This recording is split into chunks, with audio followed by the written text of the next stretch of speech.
Original tribal chief. Let's go.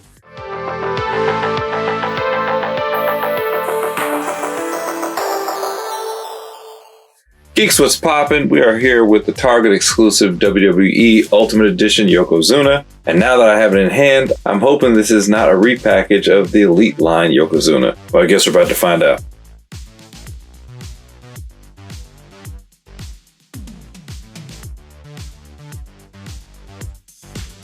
Yokozuna is 6'4" from the Polynesian Islands. His finisher was the Banzai Drop. Career highlight, he was WWE Champion. Of all the superstars to hold the WWE Championship, few were as unstoppable as the near 600-pound Yokozuna. As agile as he was massive, Yokozuna flattened opponents with the dreaded Banzai Drop. If his size couldn't secure a victory, a handful of salt to the face worked just as well. You've probably seen his back drop before. We got 2 extra head sculpts, throwback WWF Championship belt, his ring attire, 2 extra sets of hands, and you'll recognize that bucket. The Elite version from the Royal Rumble series 2 years ago came with that bucket as well. Shot of the accessories, and that row back there is sweet. There's Yoko.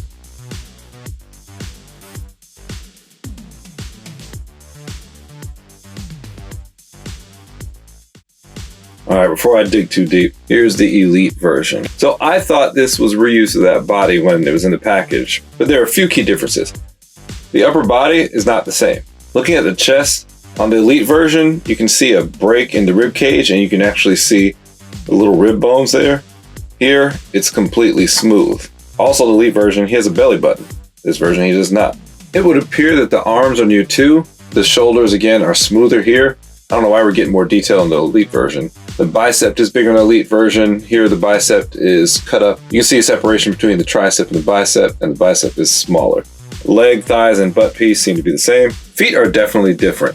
Elite version, the feet are much bigger. Ultimate Edition, they're a lot smaller, but more detail in the toes. They look like he's kind of wrinkling them up. Don't even think about putting this around his waist.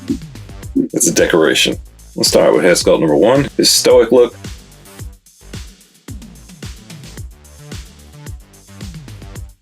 His starting to get annoyed look. And my personal favorite, the get the heck out of my way look.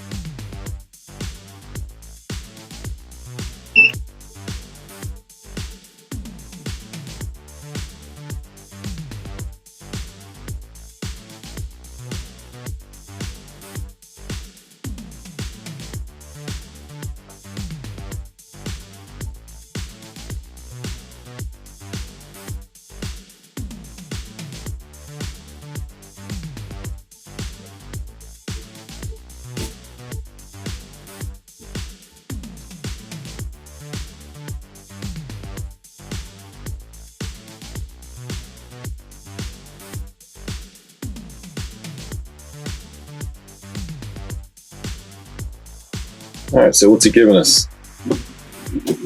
You get a tough 360 because that head sits low on the neck, and see, it comes off when I go all the way around.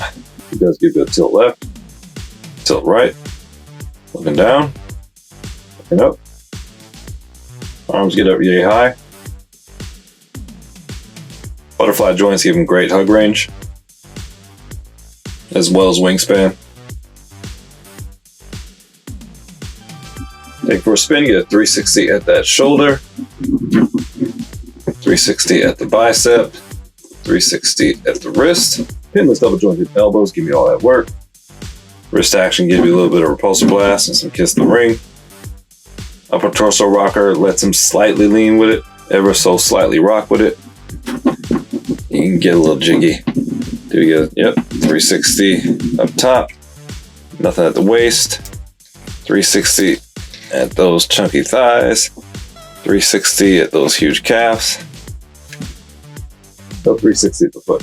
Yoko is flexible, full raw band damage, bend over good, surprisingly great kick range, very generous drop hips. You can see that big gap there, see how high they really sit. Disappointing that the legs are pinned. Foot hinge range and articulated toes are in full effect. The feet have baby rockers. The top of his bun comes in at about 6 3/4 inches. All right, so what are my thoughts? I'm not impressed. I guess because this was a Target exclusive, they didn't go all in. I think I said in one of the last Ultimate Edition reviews I did about a week ago, sometimes Ultimate Editions feel like they go all out, and sometimes they feel like they don't put much effort in. It's usually not in between. You either get it left or right. And this is one of the ones where I feel like they didn't put a lot of effort in. I prefer, and I think a lot of you would agree, if the Ultimate Edition feels superior to the Elite version. And again, I go back to the last Seth Rollins, the Asuka, the Bianca Belair. Those things were banging. And yeah, this has soft goods, but it's a little bit simple. I mean, the new Elite version, Sheamus, comes with a great soft goods outfit that is more intricate than this. This is just a robe. It doesn't look bad, but like I said, it doesn't feel like an Ultimate Edition. And I hate being disappointed opening an Ultimate Edition box and I feel like you get the same old, same old. Some Ultimate Editions, you get a ton of accessories, extra heads, this and that. They reuse those thighs from the Elite Edition with pins, but we got pinless elbows. And on mine specifically, his feet are loosey-goosey, so he's really hard to pose. I mostly can only get him to stand straight up. So all in all, if you have the Elite version, I don't know if you need to be pressed to grab this one, unless you just want the belt, but I'm sure you can get that belt with some other figures on eBay. I'm not saying don't buy it, but if you have the other one, I'm telling you not to feel pressed. All right, that's just my 2 cents. Let me know what you think. Make sure to sound off in the comments. Hit that like button, subscribe, turn on notifications. Make sure to join our Facebook group where we chat the classic 24/7. The name of the group's up in the left-hand corner. Thanks for all the support. Let your wrestling figure friends know about the channel. Until next time, geek out.